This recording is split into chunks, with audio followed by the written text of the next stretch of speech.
right? No, what's that? Oh, so what does she She needs need? a cast. Oh, she needs a cast so she Yeah. can take it off. Well, no, it'll be a real cast. I mean, this won't be yeah, it's broken. It's not the same as You her can elbow. call in the morning, see what they say. Not head over to the emergency room at Mayo. I don't know if they'll cast it. They wouldn't cast it with the one here. Well, So I don't know if it'd be any All different. right, you're being recorded. that's So bad. I can't answer. Yeah. Oh, we're being recorded? you're being Oh, recorded. I'm trying to unrecord. Oh, I know. I was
Okay, we'll start with 25. What we said last time, just to give a brief review because everybody is not quite sure where we are and what we're doing. So what we said was, Hashem put us into this world and said, everything here is for you. I created all of this and it's all for you. For your sake, for you to have, for you to be able to live in this world and have all of your needs met. Now, there are two things. The one is, if this is all for us, is it ours, or do we have to make a bracha on it and say, thank you, Hashem, for giving that, for providing it to us? If it's ours, do we have to say a bracha? If it's not ours, obviously, we do have to say a bracha.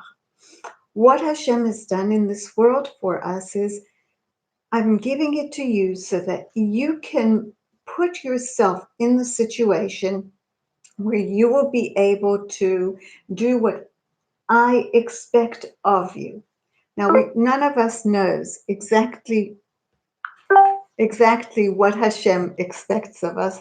I had better put this off, or he's going to start helping me. If it's all ours and we can just do with it as we please, then why do we even have to say thank you to Hashem? But if it's not ours, then obviously we have to say thank you. If we say thank you, when do we say thank you? Do we say thank you at the very beginning, or do we say thank you after we have enjoyed everything that Hashem has given us? Which would it be? And so because we don't know if this is really going to be what we need and that we're going to enjoy it, then we make a bracha. But then once we have enjoyed it, we make a bracha afterwards as well. And that's why we have, hi, did you go to the kolo first? No, I know it's going to be here, but they would have been calling me. Oh, Because they had something there. Right. Okay, so just a sikkum from last week. So Hashem has given us everything that we need in this world. And just as an aside, when Hashem created the world, the first chapter in Bereshit, the first parak in Bereshit, talks about how Hashem created the world and then created Adam Harishon, Adam. We don't know how long that time span was. We don't know if it was a day, or we don't know if it was a millennium. But there was a time span between the time that the human being was created and between the time that they ate from the Eitz Hadat, the tree of knowledge of good and evil. So when Hashem first introduces Adam to Gan Eden, the Garden of Eden, he says to him, Mikol Eitz Hagan tochal, you can eat from absolutely anything here. There was no problem with Adam at that stage, with the human being at that stage of its existence. There was no problem with that person to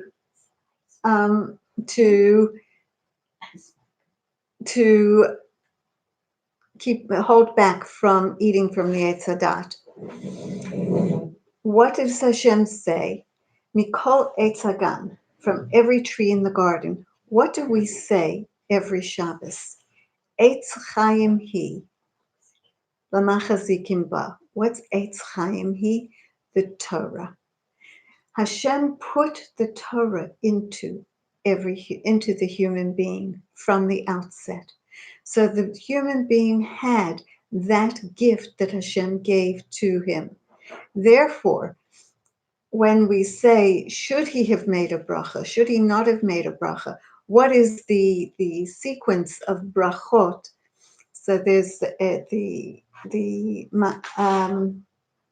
Ramchal quotes a pasuk in Masechet Brachot, in the Gemara Brachot, and he says, if everything belongs to Hashem, then of course we have to make a bracha. We have to say, with your permission, Hashem, I'm taking this to eat it. Why am I taking it to eat it? In order to be what you want me to be in this world. Baruch atah Hashem does not mean Hashem, you are blessed. Hashem doesn't need our blessing. The all bracha resides with Hashem. Hashem, you are the source of everything.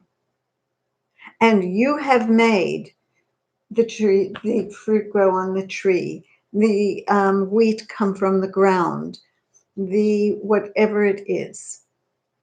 So when we say a bracha, that's what we're doing. We're saying, Hashem, we would like to partake of what you have given us in this world in order to be able to get from one stage to another to do what you expect us to do in our lifetime. And we said last week, it's a process. Sometimes we get it and sometimes we don't. When we don't get it, we have the wherewithal to then try and keep trying. So this is what the Ramchal is saying here in this introduction. So if in the last one okay, so number 25, it's obvious. It is obvious, therefore, that we must be meticulous to the utmost degree in the matter of observance of the commandments and the service of God, just as the merchants of gold and precious gems are meticulous to the utmost precision in weighing them due to their precious value.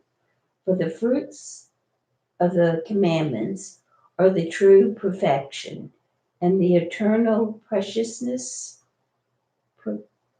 Precious value. Yeah, you're right. Preciousness of which there is nothing more precious. Okay. So what is he saying here? True perfection, the eternal preciousness, which there's not. Okay. What he's saying here is Hashem has given us Torah and mitzvot. These mitzvot are the commands, are the steps that we use in order to fulfill what Hashem expects of us in this world. And just as we would be extremely careful, like you're going to be very careful with your mother's rings. Yeah. You're not going to leave them like perhaps not, I don't know, sometimes I do leave mine wherever. But you're going to really take very good care of them. You're going to know at every moment where they are, just like any other gold or silver object, gold or diamond object. You know where all of your diamonds are. You know what you've done. You've weighed them out. You've measured them. You've counted them. And every time you go someplace and you take them with you, you count them before you go. You count them when you come back. You count them while you're wherever you are. These are the mitzvot. That's how careful we have to be. That's the dikduk. Dikduk means caution. The caution that we have to use with mitzvot is so great that when we do something and we know that this is what Hashem wants us to do, we should do it with every ounce of our being, because that is the dikduk of the mitzvah, because the mitzvot are like those precious gems that Hashem has put into this world. And just as the precious gems aren't there just to lie in the ground, so the mitzvot are not just there for them to be gathered. When I want to, I'll do one. When I don't, I won't. But all the time, I count the mitzvot that I do. I make sure that I do them properly. I make sure that when I daven with my mind on what I'm saying and not taking a trip to Hong Kong in the middle, because that is the preciousness that Hashem put into this world in these mitzvot, because they bring us from one stage to another. They are what help us to fulfill our purpose in this world. Okay? Sherry? To summarize, 26. To summarize what we have learned, the primary purpose of man's existence in this world is solely to fulfill the commandments, serve God, and stand up to trials. Why do we have trials? Why do we have nisyonot? What? So Give us an opportunity to learn from the trials, the tests that we have. Okay, to learn from them, but They more help than us grow. to Yeah. grow. And what else do they do for us? Rivka, what's the shorish of nisayon? Makes it like a milk. And what else is it? No, I said opportunity, but that's Opportunity to or grow. or It's like a sign. a sign or a flag. Yeah. It's the something flag. that It shows Mm. us. It shows us where we are. That's what a nisayon does. When we have a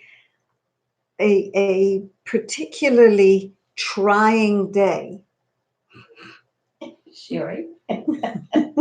yeah, and instead of going off the rails because whatever it was that happened, you know that you have the opportunity to then be there for your mom and calm her down and give her what she needs and be that steadying factor. What? That's what they do at River Garden. Much better than me. But what they do at River Garden doesn't compare to what you do when you get there, because when she sees you, her world opens up. You, but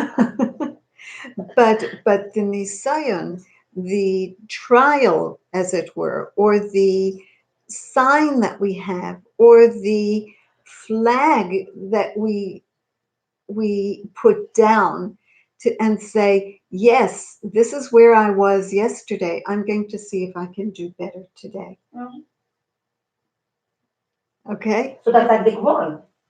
to grow, Yeah, I mean, absolutely. it's something that in this lifetime we need to learn how to do. That We- it's put in front of us to To teach To get us better. teach us. Better. Yeah. Mhm. and to give us that opportunity to be better than we were the time before, the day Mhm. before, the night before, the month before, or Or the the- last The time, life before. or the life before, or the last time that we were confronted with whatever it was we are now confronting, whether it's Exactly. Sorry. so, and for what purpose? Huh? Oh, no, go for it. Your mom woke up. Oh, Ashlema. Yeah. And for that, and for the purpose that we are in this world. So that is going to actually be what how we pinpoint whether we've learned what we've learned, how we can do. Okay. So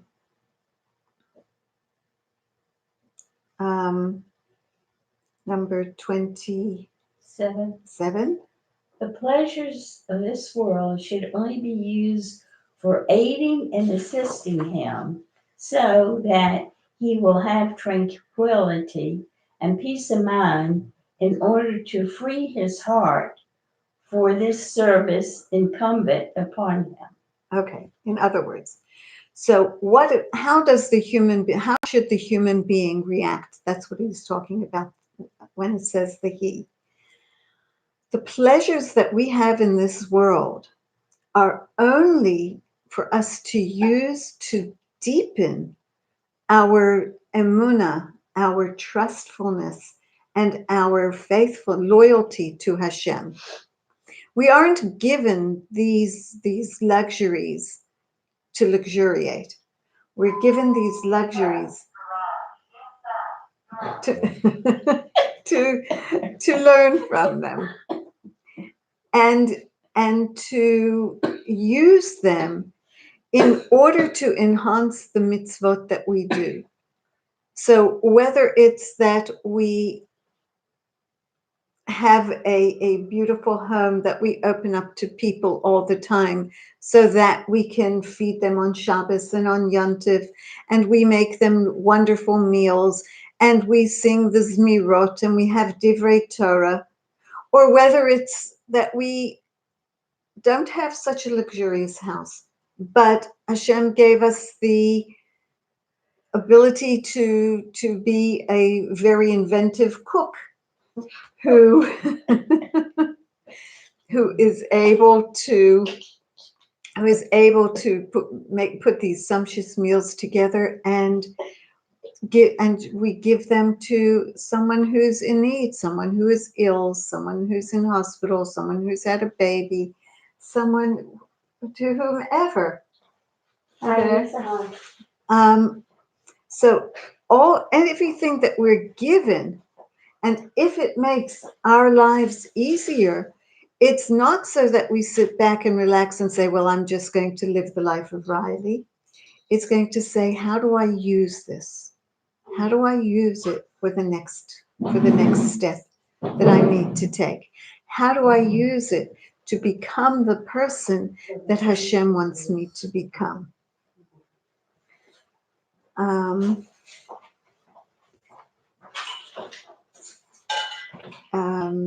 Sherry? Sorry. Oh, Number 28. Thus it is proper that all of a man's inclinations be solely to the blessed Creator, and that all of his actions, great or small, have no other purpose than to draw closer to God.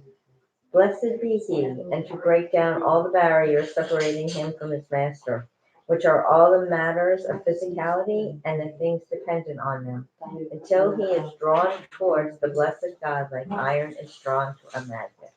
Okay, so what this is saying is a person should take all of his inclinations to do good, to do what he's supposed to do, to direct them towards what Hashem wants of us in this world. That's what it means when it says solely to be to the blessed Creator, that we should take these talents that we have and we should put them, perhaps all these pictures, and you say, okay, I'm going to make a parlor meeting for the new high school. And people are going to come because I have a reputation for having such a beautiful home, and I'm going to open it to them. Whatever it is, this is devoting ourselves to Hashem. This is drawing us closer to Hashem, not only drawing us closer, but the people that we know become drawn as well, because we're bringing them into a radius where they can do something good. So that parlor meeting is going to make so much money for the new school that they will all have a part of it, and you will be a part of it because you were the one who allowed it to be effectuated. So therefore, we draw not only ourselves closer to Hashem, but we take others and we bring them along with us, and we bring them closer to Hashem. So anything that is materialistic that we have, that we can use in order to enhance our relationship with HaKadosh Baruch Hu, with Hashem, that's what we should do. And that's what the Ramchal is saying here. So all material things that are dependent on them, in other words, we have those material things, we draw them in order to use them to attract others, and we are attracted also, just as a magnet becomes drawn to iron, so too we draw people to us, and we show them the way of coming closer to Hashem. Okay, 29. and anything that he deems to be a means serving to drawing close to God, Oh, I'm sorry. and anything that he deems to be a means serving to drawing close to God, he will chase after it, grab hold of it, and not let it go. Okay. So when we learn about a mitzvah, when we become proficient in one mitzvah, we don't sit back on our laurels and say, okay, I've done my share. You say, I've perfected this. Where do I go next? What do I do next? And can you think about all the stages that we talked about? Remember, this is just the introduction to the introduction after the introduction. So it's still an introduction. So if you remember all of those 10 stages that we talked about, we're climbing the ladders of those stages. First, we do things cautiously. Then once we become used to it, we do it with more alacrity.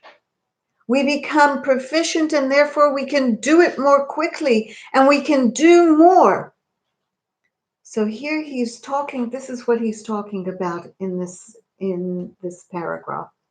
You're going to see that when you start drawing people to you and when you start understanding what your purpose is and how you are moving forward, you're going to want to do the next and the next and the next and just get it all together. Once it's all together, then of course the following stages that we go through, as we'll see in the next chapters. Okay, number 30. And anything which he deems to be detrimental to this, he should flee from it as one flees from fire. Similar to what is written, my soul clings after you, your right hand upholds me. Okay, that's in Tehillim. That's in the Psalms. That's in 63. Samach Gimel. Samach Gimel in Tehillim. Samanavshi Lelokai. That's what it says there. Yeah, I just want to.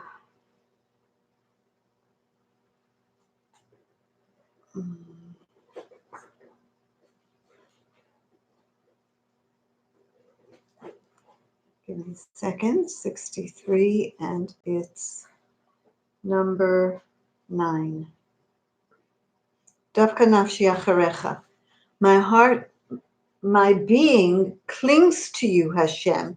Ki tamcha yeminecha, because you support me with your right hand. The right hand is always the hand that's stronger. So when we see that we are becoming, unless you're a lefty. No. Oh, you have yeah. Ruined. Me too. Okay. So it says, so if we see that there's something that, we really, I don't know, there's something that really draws us, but we know that it's not something that Hashem likes. In other words, it's something that we shouldn't be doing. So do we put ourselves in a position where we're going to meet with that circumstance, or are we going to say, I don't want anything to do with it? Just like if we see a fire, we don't run to the fire, we run away from it. In the same way, we should leave anything that is detrimental to our growth and just keep on the straight and narrow of growing closer to Hashem. Number 31. For his coming to this world is only for this purpose, namely, to attain this closeness by rescuing his soul from whatever hindrance and detriment to it. In other words, he's talking about us. He's talking about people. For why did Hashem put the human being into this world? coming into this world, the only purpose for it was to attain closeness to Hashem. How do we attain closeness to Hashem? Through the mitzvot. How do we attain the maximum mitzvot that we possibly could? By going through the 10 stages that were identified by Rabbi Pinchas Yair, the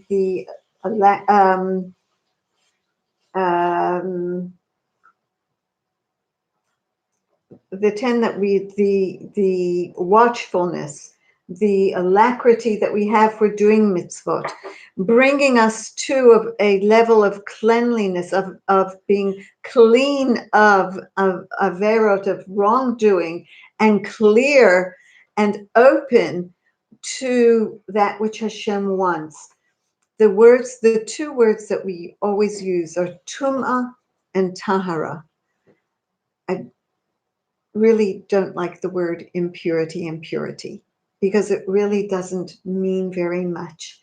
Tuma is blockage. When there's something that is wrong, it blocks us from our relationship with Hashem. However, when we overcome that blockage and we get it out of the system, then we have tahara, then we have connection. That's what tahara is. In the same way that when a person dies, what do we do? We do a tahara. A tahara is when the neshama is still hovering and can still see what's going on and is confused as to why is it that nobody is responding to me? Why is it that I can see everything and yet they can't hear me? It's total bewilderment. The body no longer has that precious connection with Hashem because it is here. There's a story. My mother told it to me. She said, I'm going to tell this story to my ladies at their luncheon. She, Kaneinhara. She speaks on a Wednesday. She said, there's a story that I just read that a king didn't know, had 3 wonderful sons, and he didn't know which son to choose as his successor. So he said to them, I'm going to give you a week. Go and find that which is going to last, is going to be eternal. So the first son went out and he went and found a diamond. And he said, a diamond is the strongest material that there is in this world. It cuts through stone, it cuts through glass, it cuts through everything. The second son went out and I don't remember what he bought.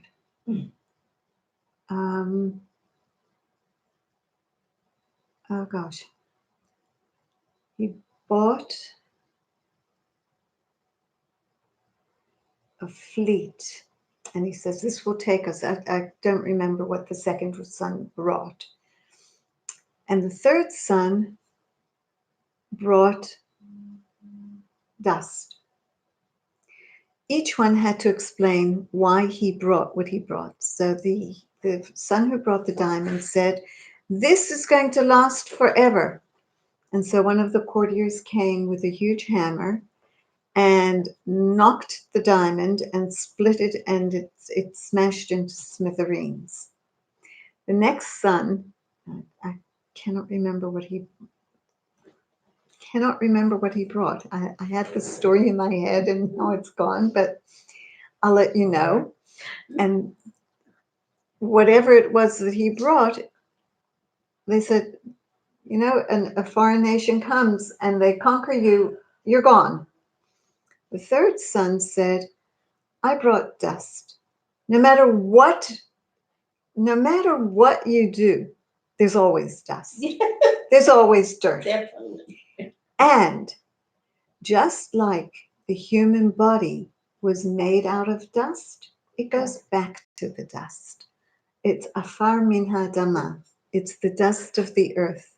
Hashem took the dust, the dirt from all over the world and put it into Adam.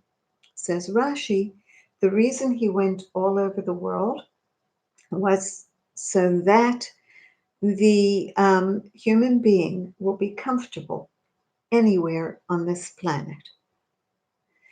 But that remains here. And that human body returns to dust. And 5, 10, 15, 20 years later, it's no longer there.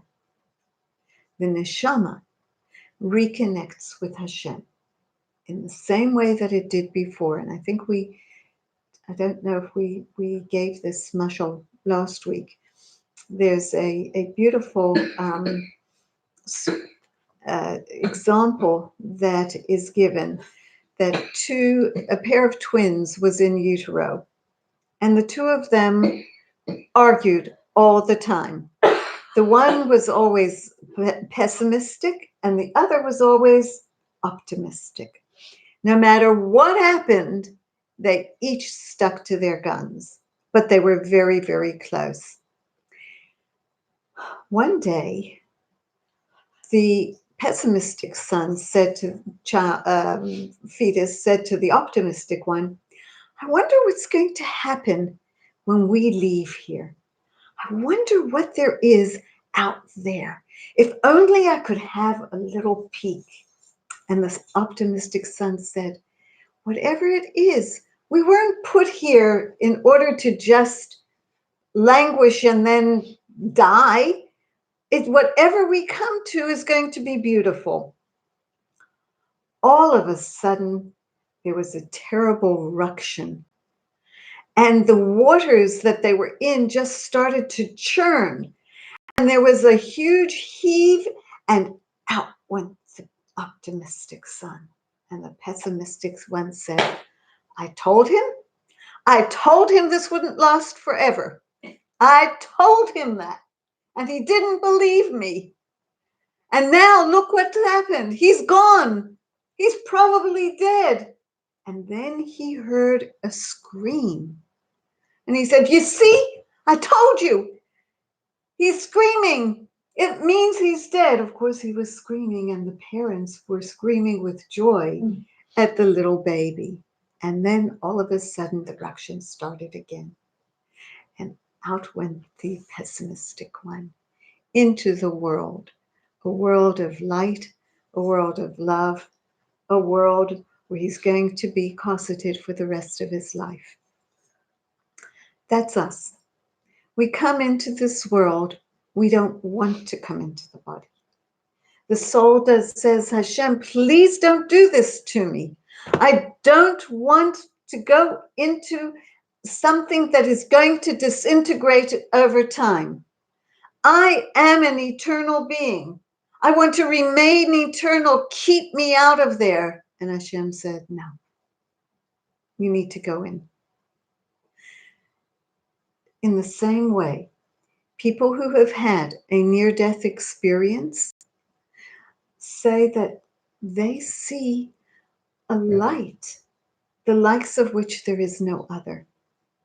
The time that they are in whatever kind of limbo they're in, I'll just tell you another story. They can see everything that's happening. They can see the people who are working on them. They can see everything. Tehila Abramov tells the story. Tehila Abramov is a foremost Tarat HaMishpacha teacher. She teaches people about laws of family purity, and she's a wonderful, excuse me, that's not what I want. Go away. It's oh gosh. she's a foremost Taharat Mishpacha teacher. She's actually South African, but she lives in Israel. So she tells the story that a woman told her that she was coming back from Tel Aviv to Yerushalayim, and there was a terrible, terrible car accident. It was so bad that traffic was stopped for hours. And instead of ranting and raving and railing, this woman said, she took out her Tehillim, and she said, you know, whoever was in this accident probably needs my tefillot, my prayers. And she took the Tehillim out and she started to say Tehillim. And then after a good couple of hours, traffic started moving again and everyone went along their way. Several months later, this woman was at her child's parent-teachers meeting, and a stranger came up to her. And she said to her, I know you. Can you please tell me your name? She said, okay. And who are you? She said, I am the person who was airlifted in that accident. And it was your Tehillim that brought me back down to this earth. How did you I know? saw her neshama, saw this woman saying Tehillim, and she made it her business to find this woman and to thank her for saying the Tehillim. The neshama that Hashem put us into us knows that. Every neshama is an eternal being.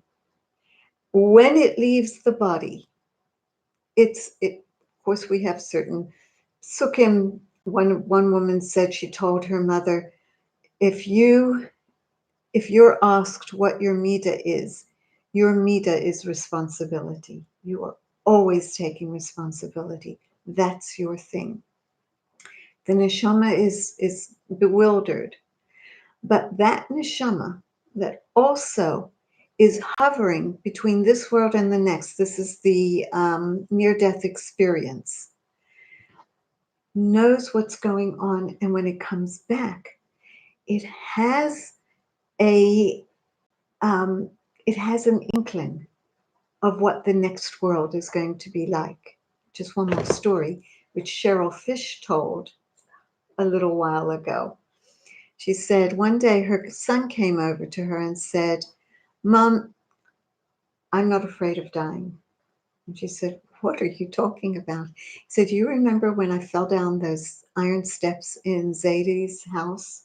She said, didn't "Yeah." know that's easy to She knew he fell. Oh, she knew? Yeah. I thought she didn't. I think she said she didn't know. That's what I thought. Oh, okay.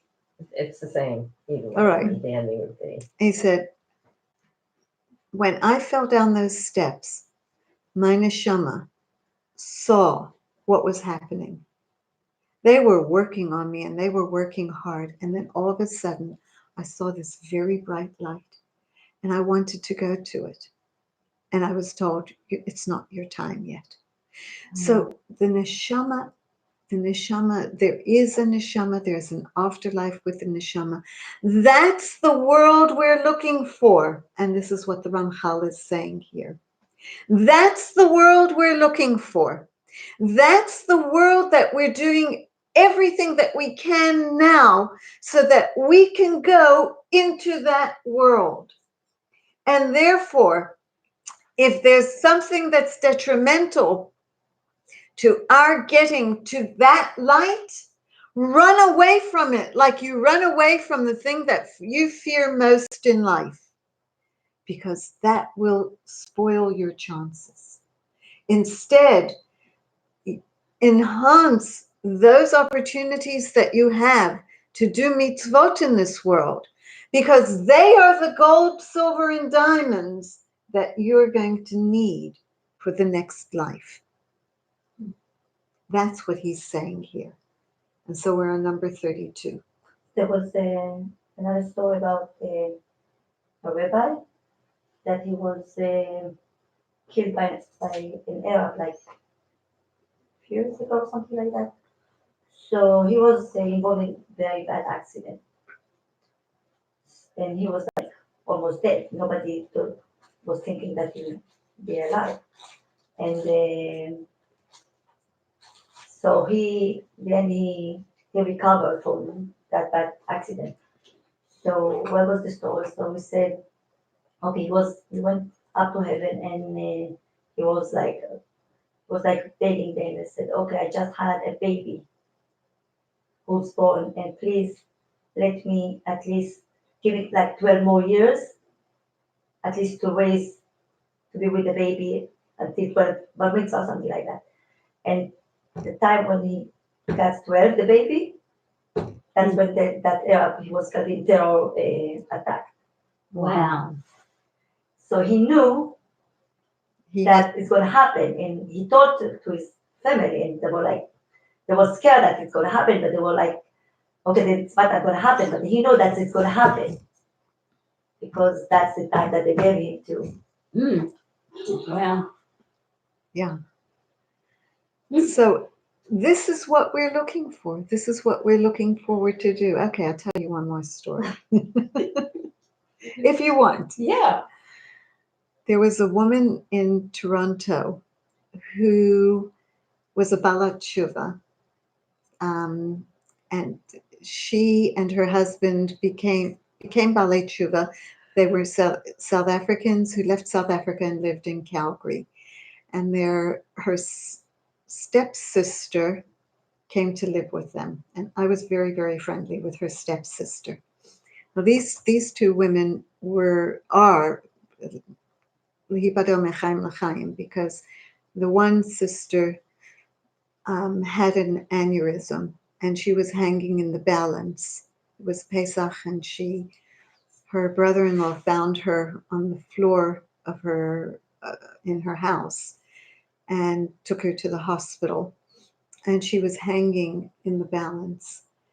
And her sister, who was at her bedside, said to her, um,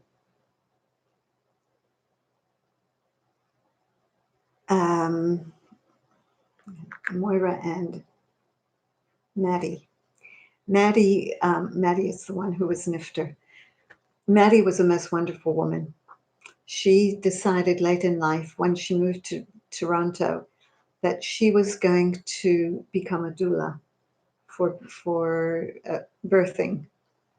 And the nurses said that when Maddie came on the floor, there was just peace. Everything, women who were screaming were just comforted just by her presence. So strong was her goodness. The first time she went to a birth, she was moving around very, very quietly so she wouldn't wake her husband up. And she was getting dressed. And her husband said to her, "You're going for a birth. Why are you putting your Shabbos clothes on?" And she said, "Because I'm going to greet the Shekhinah, the presence of Hashem." And when Maddie was lying in the hospital bed, and her sister Moira said to her, "Maddie, you can't go. You can't leave me. I can't do it. I can't live without you." And this went on for about 3 days. And I came in to visit because Moira was a very good friend. And Moira came out and she threw her arms on my shoulders and she said, "Rin, I let her go. I told her that she could go." And from the minute she told her, the neshama left her and her system started closing down. And it's... I've heard that story.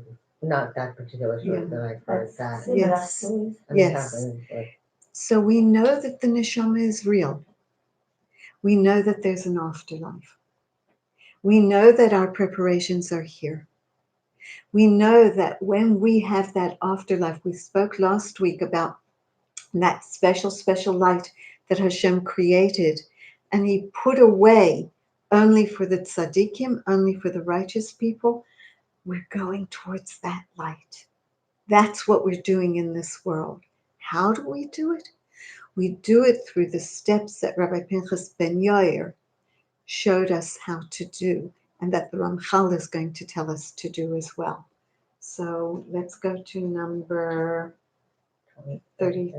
33? Um, No, Is 30. I think Yeah. it's 32. 32. 32. That's why I have highlighted. 32. I think it's the same, right? I don't Behold, I highlighted, that's why I Oh, said. okay. Behold, after we have known this general principle and clarified its veracity, we must investigate on its details, according to its stages, from beginning to end, as Rabbi Pinchas Ben Yair arranged in his teaching, which we brought in the introduction. These steps are watchfulness, zeal, cleanliness, separation, purity, piety, humility, fear of sin, holiness. Okay. So this is finally the end of the first of the introduction. And he's saying, this is how we're going to achieve what we want to achieve for the world to come. We're going to work on ourselves and work through each stage of what Rabbi Pinchas Ben Yair says is the way that we can get to an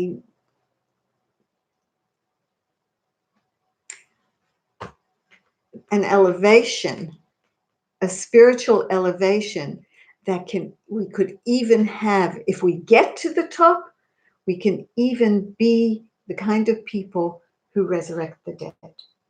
Not that the resurrection happens to others, but that we would be able to resurrect. We can use his steps as our ladder to bring us to the highest degree of closeness to Hashem. And now, Ve'ata, we will clarify them one by one with Hashem's help. Finished an introduction, and the introduction from the introduction, and we're going to start with watchfulness, zihirut, because caution, and after the caution, we go from there to all the next. So that's where we're going to be next week in Yitzhak Hashem. Thank you. Yep. That's So what's up with your mind? They found on the floor yesterday morning at 6:15, sitting What, next to our Oh bed. my.